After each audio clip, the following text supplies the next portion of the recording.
얼마 전에 제 조카가 할머니 집에 방문을 해서, 즉 저희 어머니죠. 저희 어머니 집에 방문해서 깜짝 놀란 일을 경험하고 그 후일담이 전해졌습니다. 어머니 방에 붙어져 있는 저의 젊었을 때 사진을 보면서 외삼촌이냐고 그랬다는 거예요. 40년 전의 사진입니다. 지금 생각해 보니까 상상도 안 했던 모습이었던 모양이에요. 그러고 보면 저도 한참 잘생기고 그리고 슬림할 때가 있었던 모양입니다. 매치가 안 됐던 모양이죠. 그때 40년 전 박재호하고 지금 박재호하고는 다릅니까? 사실은 다르지가 않아요. 똑같아요. 그런데 변한 거지요. 소위 세월 앞에 장사 없다란 말처럼 변한 겁니다.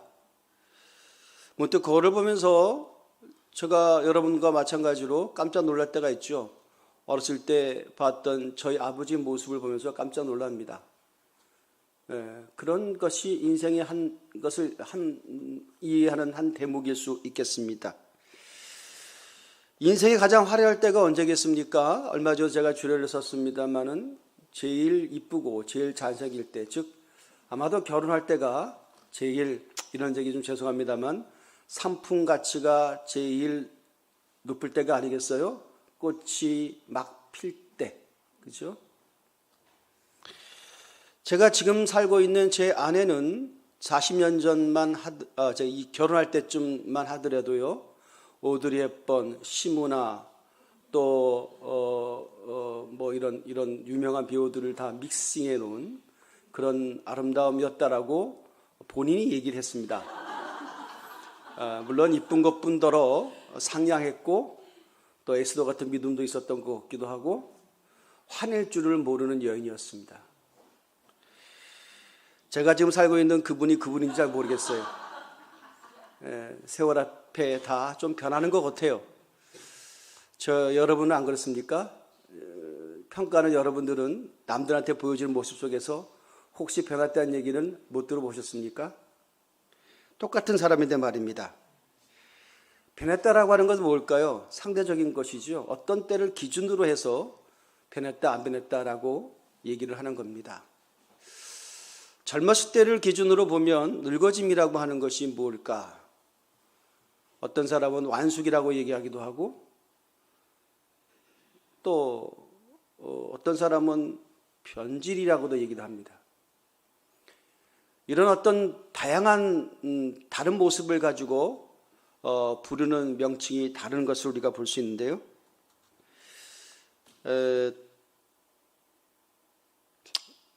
이 노사연 씨가 그런 가사를 가지고 노래를 부르셨죠. 인생은 늙어가는 것이 아니라 뭐 하는 거라고요? 익어가는 것이라고. 연세가 드신 분들은 굉장히 공감하고 막 설득을 당하려고 그래요. 그러나 사실 젊은 사람의 시각에서 보면 늙은 사람들의 푸념이죠. 그죠? 그래서 우리는 얘기하죠. 너희는 늙어봤냐? 우리는 젊어봤단다. 라고 하는 것을 가지고 어쨌든 간에 끝까지 버텨보려고 하는 어떤 연로한, 제가 뭐 연로한 척에 듣겠습니다만은 득의 어떤 항변들이 있습니다. 가격을 매겨볼까요? 여러분, 인생을 가격을 어떻게 매기겠습니까? 40년 전의 박재호하고 지금 60이 넘은 박재호하고 가격이 동일해야 되겠죠. 만일 가치를 매긴다면, 그 가치가 가격으로 표현할 수 있다고 한다면. 그런데 아쉽게도 우리는 젊었을 때의 초상, 젊었을 때가 더 가치가 있어 보이고 더 높은 가격을 매기고 싶어 합니다. 살 날이 얼마 안 남은 분이 혹 있다 치면 그분을 가격을 어떻게 매기겠어요? 하찮은 가격을 줄 겁니다. 왜냐하면 살 날이 많지 않으니까. 살 날이 굉장히 많은 분들에게는 더 많은 가격을 매기곤 하죠. 노동의 의미를 중요시 여기는 노동시장에서는요, 젊은 사람, 근력이 있는 사람들의 가격이 더 높이 매겨집니다. 그건 틀림없는 사실이에요. 시간에 따라서, 나이에 따라서 나의 가치와 가격이 달리 매겨진다라고 하는 이 현실을 본질적으로는 부정하고 싶지만, 그러나 우리는 부정할 수 없는 현실에 살고 있습니다. 가장 이 세상에서 존엄하다라고 하는 인간도, 사람도 상황과 시간에 따라서 달리 가격이, 가치가 매겨진다라고 하는 것입니다. 여러분들은 얼마짜리입니까? 라는 물음을 던지면 굉장히 피곤하고 낯설죠. 거부하고 싶습니다. 그러나 한 번쯤 한번 생각해봐. 나는 도대체 내가 지금 가격을 맺힌다면, 누가 나를 산다고 한다면 반품이겠지만 얼마에 사겠는가 라는 생각을 해봅니다. 여러분, 그 20년 전쯤에 여러분이 혹시라도 금을 한번 샀다고 생각을 해보십시오. 요즘 금을 한번 꺼내볼 충동이 생기잖아요. 왜냐하면, 그렇죠. 여러분, 뭐 어떤 30년 전에 살 수도 있고, 뭐 시집 올 때, 장가 갈 때 한 몇십 년 전에 여러분 금한덩이를 뭐 가졌다고 생각을 한번 해봅시다. 본수용품이든지 뭐든지 간에. 그걸 지금 꺼내놓습니다. 여러분, 똑같은 금이에요. 그죠? 20년 전에, 30년 전에 그 금의 무게나 모양은 똑같습니다. 그런데 지금은 뭐가 다르죠? 가격이 달라요. 가격이 달라요. 물론 그때도 금한 돈에 3만 원, 4만 원 했어요. 그때도 4만 원, 4만 원이 비쌌어요, 사실은. 금한 돈이 그때 3만 원, 4만 원이요? 비싸네라고 했어요. 그래서 돌잔치하면 그 3만 원, 4만 원을 투자해서 한 돈을 또는 반 돈을 돌 선물로 주고 하는 것이 우리 대한민국의 아름다운 문화라고 할 수 있었습니다. 지금은 돌잔치에 금한 돈을 드린 분은 없죠. 예, 그는 그런 분 있겠습니다만은 극히 드물 겁니다. 왜냐하면 금값이 많이 올랐습니다. 금은 똑같은데 무게도 같고 모양도 같고 질량도 같고 다 똑같은데 뭐가 변한 거예요? 가격이 변했습니다. 금값이 오른 거죠. 따지고 보면 금이 왜 올랐을까요? 예, 금은 그대로입니다. 그대로인데 뭐가 바뀐 거예요? 그 금을 평가하는 돈의 가치가 변한 겁니다. 금은 그대로예요. 돈이 변한 거예요, 사실은. 그죠? 그러니까 돈으로서 금을 볼 것인가, 금으로서 돈을 볼 것인가의 관점의 차이죠. 돈이 그만큼 금값이 올랐다는 얘기는 돈이 그만큼 금에 비해서 싸졌다는 얘기입니다. 돈을 그만큼 싸졌다는 얘기는 희소성이 떨어졌다는 얘기고, 희소성이 떨어졌다는 얘기는 돈이 그만큼 많아졌다는 얘기입니다. 돈을 누군가 많이 찍어냈다는 얘기겠죠. 돈을 많이 찍어냈기 때문에 금값이 오른 것처럼 보이는 것 뿐이라고 누군가는 얘기합니다. 설득력이 있습니다. 기준. 그래서 금한 돈이 얼마다 라고 하는 것이 금이 기준되었던 때가 있었습니다. 그런데 금이 기준됐던 시대에서 금보다는 금을 기준하는 시대보다는 경제적으로 그걸 근본이제라 그러죠. 금이 기준되지 말고 금이 너무 귀하고 그러니까 이 세상에서 가장 안전하고 가장 중심을 잘 잡고 가장 변하지 않는 것이 뭐겠는가? 가격 변동이 없는 게 뭐겠는가? 라고 대응해서 쓴 것이 바로 뭐예요? 우리가 말하는 기축통화라고 하는 것입니다. 그래서 금 대신에, 이전에는 세상의 모든 것이 금이 기준이었다고 하죠. 근데 금 대신에 여러분이 뭐 좋아하든 싫어하든 간에 달러가 세상의 기준이 되었습니다. 그것이 오랫동안 유지되어 왔던 경제의 질서였고 우리의 인식체계였습니다. 그런데 어떻게 된 영문인지 그 인식체계의 지진이 균열이 가기 시작했다라고 하는 것이죠. 왜냐하면 달러를 못 믿겠다라고 하는 것입니다. 기축통화라고 하는 것은 세상에서 가장 힘센 나라의 돈입니다. 그래서 역사적으로 보면 한 나라가 한 나라의 세상을 지배하는 기축통화가 적어도 100년 이상은 넘어갈 수가 없다고 하는 거예요. 역사적으로 그랬다는 겁니다. 그러니까 달러가 패권이 된 지, 기축통화가 된 지 100년이 됐기 때문에 시장 참여자 모두들을 달러가 기축통화가 되지 않을 수도 있다라고 하는 생각들을 갖기 시작했다라고 하는 겁니다. 그래서 그러면 달러가 무너지면 다시 뭐예요? 새로운 기준을 잡아야 되겠죠. 그게 뭔지는 모르겠어요. 그러니까 사람들은 다시 금으로 가는 거 아니야? 라고 생각을 해서 세상의 나라들이, 모든 중앙은행들이 금을 사모으기 시작했다라고 하는 그런 설이 있습니다. 제가 확인한 건 아니에요. 뭐 그렇답니다. 그래서 금의 가치가 오른다, 그리고 앞으로도 오를 것이다 라고 하는 그런 해석이 지배적입니다.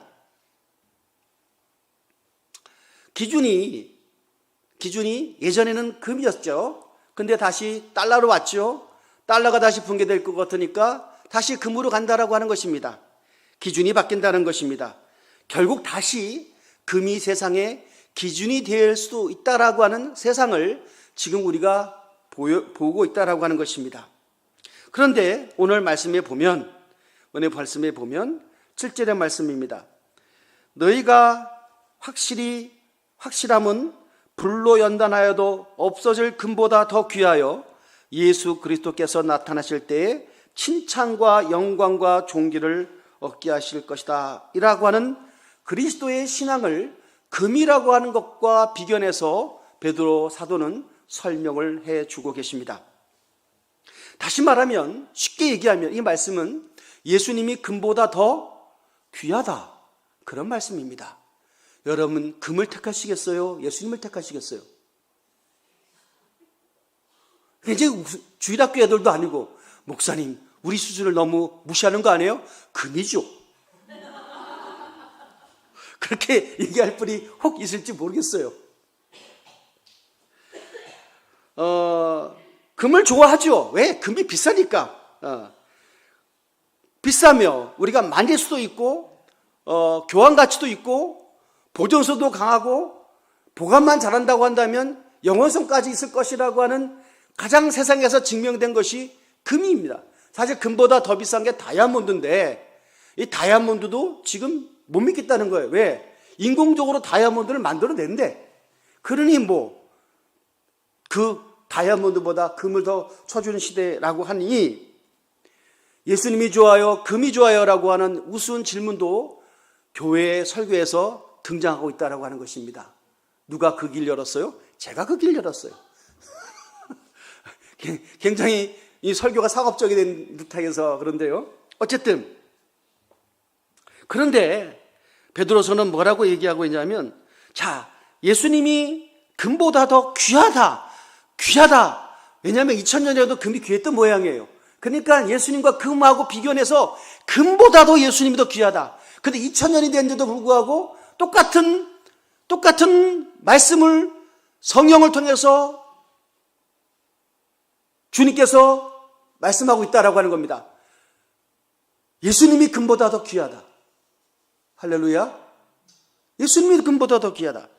그리고 나서 8절의 말씀 보시면 이렇습니다. 8절 한번 띄워주시고요. 8절에 예수를 너희가 보지 못하였으나 뭐 한다고요? 사랑하는도다. 이제도 보지 못하나 믿고 말할 수 없는 영광스러운 즐거움으로 기뻐하나니. 야, 여러분, 베드로 사도는 예수님을 봤지만 베드로의 말씀, 설교를 통해서 예수님을 믿는 사람들은 여러분처럼 저처럼 예수님을 못 봤어요. 전해 들었어요. 우리는 기록된 말씀을 통해서 예수님을 알고 예수님을 믿어요. 그죠? 예수님을 못 봤어요. 금처럼 손에 쥐는 것도 아니에요. 현물 가치가 있는 것도 아니에요. 그러면 예수님은 미래 가치인가요? 현물 가치가 아니라면? 도대체 근데 그 예수님이 금보다 더 귀해요? 야, 이거 진짜 굉장한 역설이구나. 종교는 다 그런 거 아니야 라고 치부할 수 있을지 모르지만 성경은 분명히 우리에게 알아들을 수 법한, 못 알아들으니까 알아들을 수 있는 비유를 통해서 신앙이 무엇인지를 설명하고 있는 거예요. 예수를 너희가 보지 못하는데 사랑한다. 여러분, 예수님을 사랑하십니까? 굉장히 어려운 질문이에요. 사랑하십니까? 아니, 한 번도 본 적이 없는데 어떻게 사랑할 수가 있어요? 봐야 사랑할 거 아닙니까? 어? 보면 그냥 막 사랑하고 싶은 마음이 아름답고 그러니까 사랑해지는 거지. 보지도 못했는데 막 사랑이 먼저고 그러면 나중에 뭐 필요하니까 받아들여요? 그건 아니잖아요. 안 받는데 어떻게 사랑할 수가 있을까요?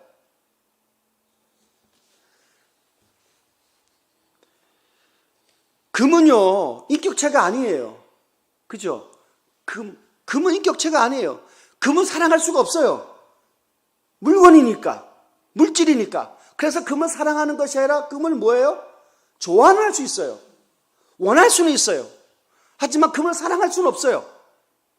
사랑한다라고 하는 건 뭐예요? 인격이란 얘기죠. 그죠? 그런데 금을 막 사랑해요. 인격도 아닌데. 마지막 때는 주님이 오실 징조를 성경은 뭐라고 했냐면 돈을 사랑한다 그랬어요. 그죠? 마지막 시대에 살아가는 사람들의 특징은 뭐냐? 돈을 사랑해요. 인격도 아닌데. 예? 돈이고 금이니까. 그걸 사랑한다는 거예요. 그런데 금은 영원합니까? 이 세상 동안에는 영원해요. 우리가 살고 있는 시간 동안은 왜 금을 가지려고 그래요? 세상이 불안하니까 전쟁이 날 수도 있고 경제적인 어떤 대난이 있을 수가 있고 그러니까 가치를 보존할 수 있는 것이 금이다. 그래서 사람들은 보호 본능으로 금을 갖고 싶다라고 하는 거죠. 그래서 금의 수요가 늘어난다고 합니다.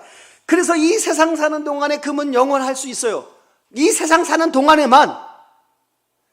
그러나 성경에서 보면 금은 영원하지가 않아요. 금은 영원하지가 않아요. 그럼 영원한 게 뭘까요? 자, 금은 영원하지 않고 영원한 게 뭐예요? 영원은 뭐죠? 우리 영혼은 영원해죠. 할렐루야. 우리 영혼은 영원한 거예요. 또 영원한 것이 있어요. 믿음, 소망, 사랑. 그 가운데 가장 제일은 뭐라고요? 사랑이라고 얘기하고 있어요. 성경은, 사도 바울은 성경의 핵심을 사랑이라고 얘기하고 있어요. 사랑을 왜 사랑을 으뜸으로 뽑죠? 왜? 사랑은 영원하니까. 사랑은 영원한 거예요. 믿음도 이 땅에서만 필요한 거죠. 천국 가서는 믿음이 필요 없어요. 그죠? 천국에서는 열심히 믿을 거야. 아이고 자꾸 착각하지 마세요. 다 끝난 거야. 소망도 이 땅에서만 필요한 거예요. 잘 살아보세요. 너 잘 될 거야. 어떻든 미래에 대한 기대치가 소망이라고 부를 수 있어요. 소망도 육신을 입고 살아가는 이 땅에서만 필요한 거죠. 영원하지가 않아요. 천국에 있는 것, 이 땅에도 있고 천국에 있는 것이 바로 뭐예요? 그건 바로 사랑이에요. 할렐루야. 그래서 사랑은 영원하다고 얘기해요. 근데 그 사랑이라고 하는 그 의미를 가지고 우리가 예수님을 사랑해요. 할렐루야. 왜죠? 예수님도 영원하시기 때문에. 예수님도 이 땅에서 당신이 우리를 얼마나 사랑하신다는 것을 보여주시기 위해서 직접 사랑의 증명으로 자신의 생명을 주시면서까지 사랑을 표현하셨고 증명하셨어요. 예수님은 사랑 그 자체이셨어요. 그리고 예수님은 우리의 처소를 예비하여 먼저 그 나라를 가셨어요. 그리고 우리가 올 때를 기다리고 있어요. 그곳은 어떤 나라라고요? 사랑의 나라예요. 할렐루야. 그렇죠. 그럼 사랑은 영원한 거죠. 사랑은 영원한 거예요. 그래서 사도 바울은 예수님을 보지 못했으나 사랑한다라고 하는 의미를 이렇게 설명하고 있는 거예요. 안 봤지만, 보지 못했지만 예수님을 사랑해요? 왜? 사랑의 본성은 영원이에요. 영원이에요. 예수님의 본성도 영원이에요. 그래서 영원히 영혼을 사랑하는 거예요. 이걸 지금 말씀하고 있는 거예요. 안 봤지만. 이게 비밀이죠. 이 비밀이죠.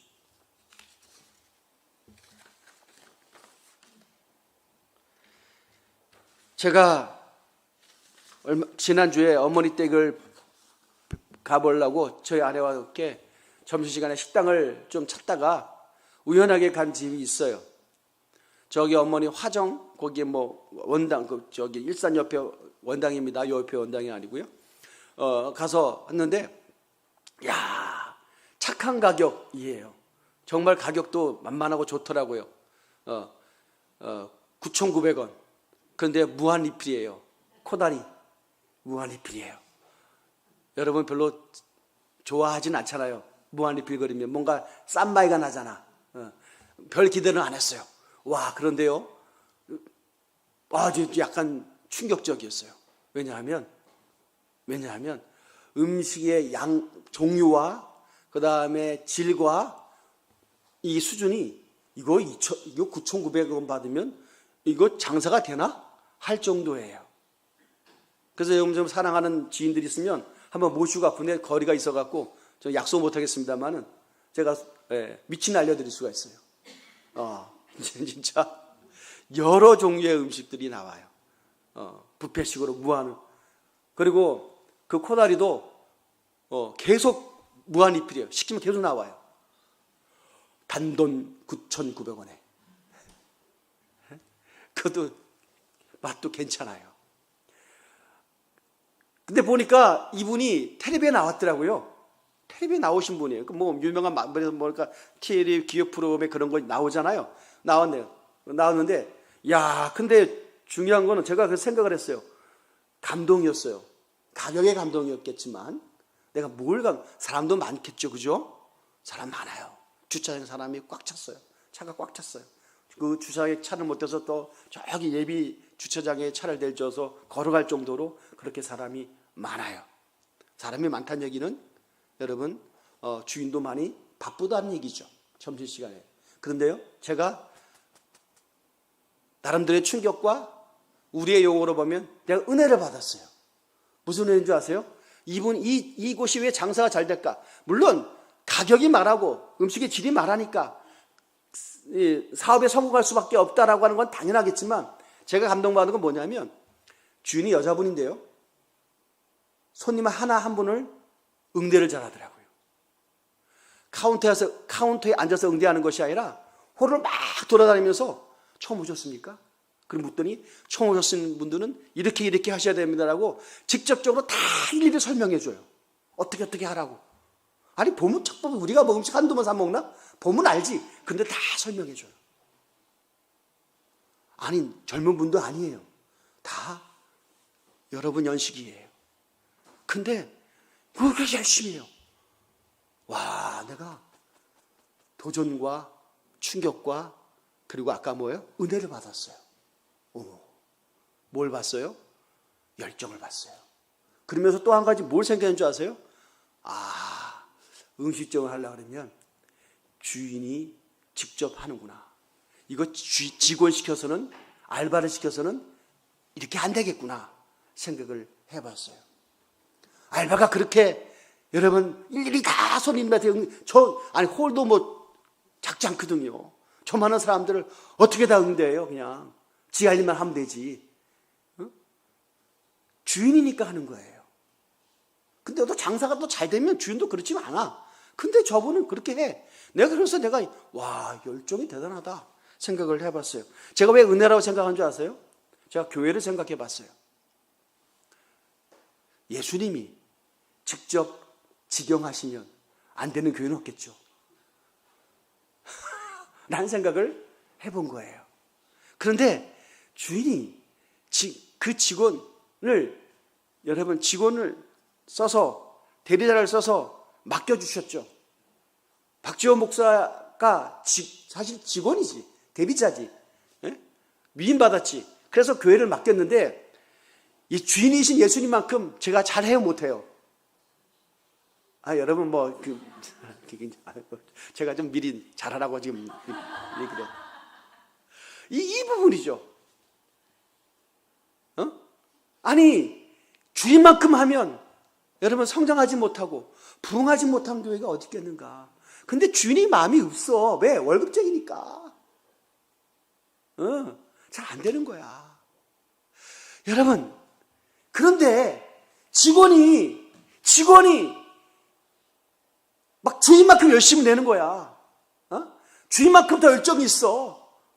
이것도 주인인지 직원인지 모를 정도로 막 그렇게 하는 직원이 있을지 없을지 모르지만 우리의 관념상 있을 수도 있겠죠. 어딘가는 있을 거 아니야. 세상 전체에 한 몇 군데는 있겠지. 그런 데는 여러분 잘 되겠어요? 못 되겠어요? 잘 될 수밖에 없지. 만일 직원이 주인과 같은 마인드가 있으면 그건 잘 되겠지. 제가 예전에 죄송합니다만은 아시는 지인이에요. 저기 강남에서 고깃집을 했거든요. 삼원가든인가 뭐 그 고깃집 했어요. 그 주인이에요. 근데 저희 어머니 친구들 사장 그런데 망했어요. 왜냐하면 직원이 다 떼어먹고 고기 떼어먹고 뭐 떼어먹고 막 있잖아요. 야, 그 나중에 알았어요. 아니 분명히 손님 마음도 결세를 보면 손해야. 왜 그랬더니 막 고기가 들어오면 이게 뭐 다 뺐다는 거예요. 야, 그래. 인간들이 원래 그래. 주인 같지가 않아. 그런데 직원이 주인의 마인드를 가지고 그렇게 할 수가 있어요, 없어요? 순간적으로는 할 수 있지. 짧은 기간 동안에. 그러나 지속 가능하게 할 수 있겠냐? 그거는 쉽지가 않을 거예요. 어쩌면 불가능의 영역일 거예요. 그런데 할 수도 있어요. 왜냐하면 직원이 주인을 사랑하면 직원이 주인처럼 해요. 사랑하면. 할렐루야. 사랑하면. 내가 예수님을 본인 박지호 목사가 예수님을 내 생명만큼 사랑하면 예수님처럼 하겠죠. 사랑하는 성도님들이 여러분의 직분자들이 예수님을 정말 사랑하면 교회가 어떻게 있습니까? 그렇죠? 그런 생각을 해볼지 않겠어요? 예전에 제가 그 원종수 권사라고 하는 뭐 지금은 목회자가 됐다라고 하는 말도 있는데요. 어렸을 때 그분의 그 간증 테이프를 저희 어머니와 함께 늘 닳고 들었어요. 아주 그냥 유명한 분이셨거든요. 나중에 이제 인터넷 시대에 보니까 그분을 검색해 보니까 아, 이분이 이렇게 생겼구나. 테이프로만 듣던 분이. 그분이 그 간증하면서 불렀던 찬양인데 제가 자꾸 그게 다시 리마인드가 되면서 제가 기도 시간이나 묵상 시간에 이 찬양을 하게 돼요. 한번 해보세요. 반절절 천천히 해보세요. 곡목은 사랑해요 목소리 높여인데요. I love you Lord입니다. 제가 그 원원지한 한번 찬양을 한번 전주가 되나요? 한번 해보세요. 예, 처음부터 해야지. 예.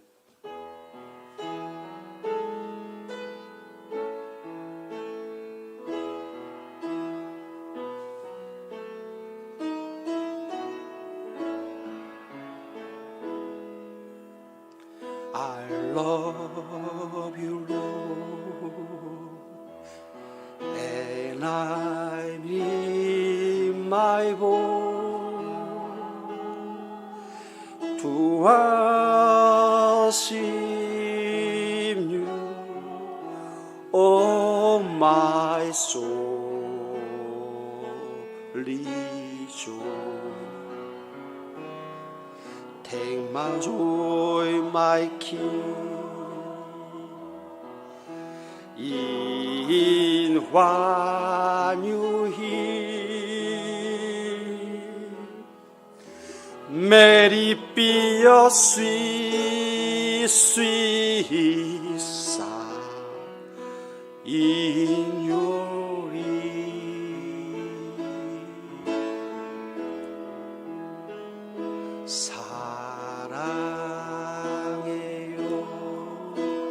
가사 처음부터 목소리 높여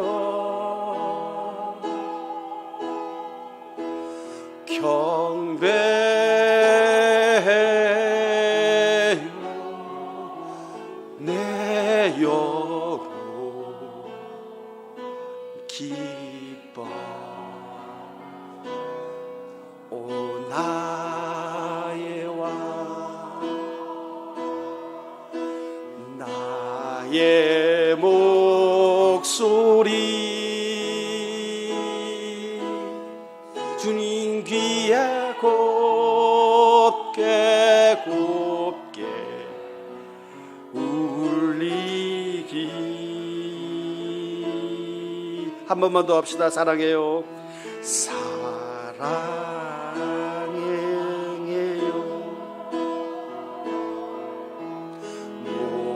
목소리 높여 경배하여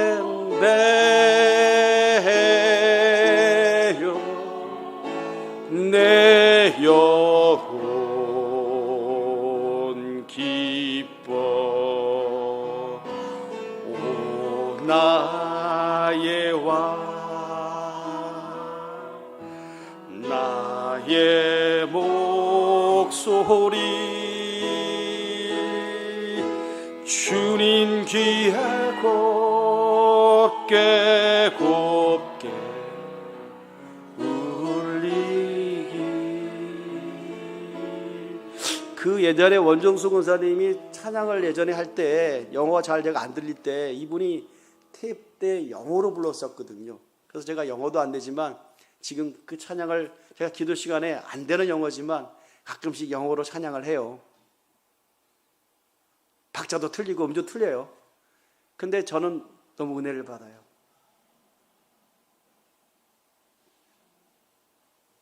주님을 사랑한다는 게 뭘까? 잘 모르겠어요. 그런데 이런 고백들이 우리 가운데 먹먹한 느낌으로 하루도 한 번씩 고백되지 않으면 우리 신앙은 참 건조할 거예요. 느낌도 감흥도 그리고 전달력도 없는 무미건조한 사막길을 사는 그런 삶일 거예요. 교회는 그렇습니다. 그리스도의 사랑으로 가득 찬 관계요 그리고 공간입니다. 언젠가도 저 여러분에게 간증했습니다마는 저에게 천국의 비밀을 나름대로 풀어주시기 위해서 주님께서 만나게 하셨던 한 번 장로님을 여러분에게 소개한 적이 있습니다. 그분은 생물학적으로 의학적으로는 죽었는데 그간에 천국에 올라가셔서 그리고 천국을 다 보시고 다시 이 땅에 오셨습니다. 살아나셨죠? 제가 그분을 모시고 부흥회를 한 적이 있어요. 장로님, 천국은 어떻게 씁니까? 천국을 보고 오셨으니까, 며칠 만에 깨어나셨으니까 궁금하잖아요. 천국은 정말 금은보화, 그냥 뭐 이런 형용할 수 없는 찬란함, 뭐 그런 것에 대한 연상을 우리가 할 수도 있겠죠. 제가 여쭤봤어요. 진지하게. 둘이 있을 때 강사고 저는 목회자니까 장로님 정말 저에게 알려주세요. 대중적인 언어 말고 진짜 개인적으로 천국은 어떻습니까? 그분의 미소를 저한테 지면서 그런 거예요. 알려준다고 알겠냐? 그런데 딱 한 가지, 그곳 천국은 예수님으로 가득 찼어. 박 목사, 천국은 예수님으로 가득 찼어. 저는 그 표현을 지금도 잊지 못해요. 예수님으로 가득 찼다는 얘기는 사랑으로 가득 찼다라고 하는 말이겠죠. 교회가 천국을 표현하는 이 지상에서 가장 적극적이고 그리고 가장 그 모습을 닮아가는 가장 주님께 세우신 공동체입니다.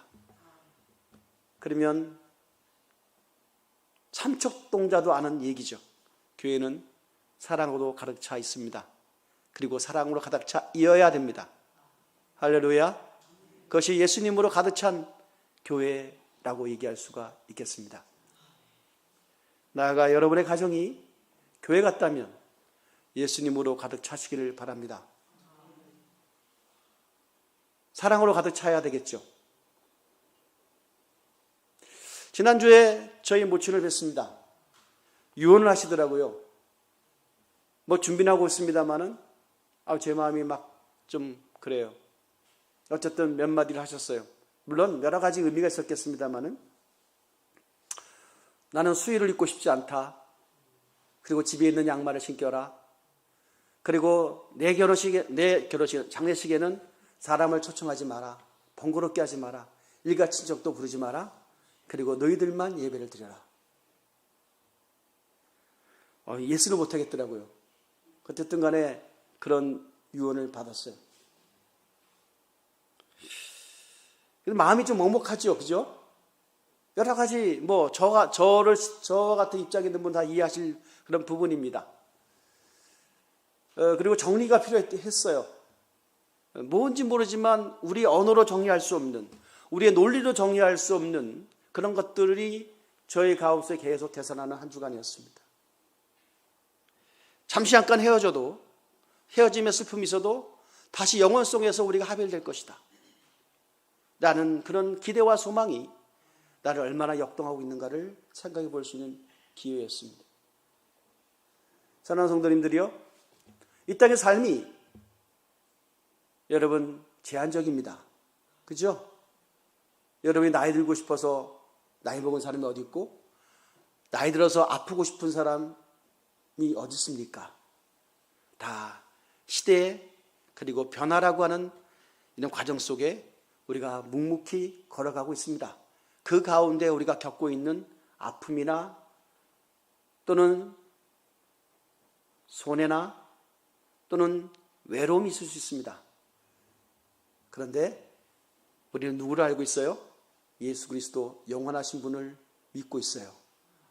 그리고 성경은 그 믿는 예수님을 사랑한다고 표현하고 있어요. 예수님을 사랑함으로 어쩌면 여러 명이 있어도 혼자일 수밖에 없는 주님과의 단독자의 모습에 섰을 때 주님 앞에 사랑을 고백하는, 그리고 영혼을 생각하고 묵상하는 승리가 있기를 예수님의 이름으로 축원을 드립니다. 기도하겠습니다.